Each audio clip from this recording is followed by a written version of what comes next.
হৃদয় হরিবল হরিবল। তাই সবাইকে তালি করবেন একসাথে। আজকে এই মঞ্চে আমাদের গোবিন্দ বাস করছে, কার কার বিশ্বাস আছে হাত তুলুন তো দেখি। কারণ সবাই বিশ্বাস আছে।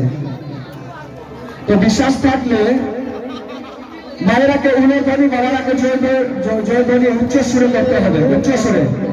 এই যে জয়ধ্বনি উচ্চ সুরে আর উলধ্বনি উচ্চ সুরে করলে কি হয়, এই যে সাউন্ড সিস্টেম কিসের জন্য লাগানো হয়েছে, আপনাদের গ্রামে শহরে যত দূর যাবে তত দূর আপনাদের মঙ্গল হবে। গীতা বল হরিবল হরিবল।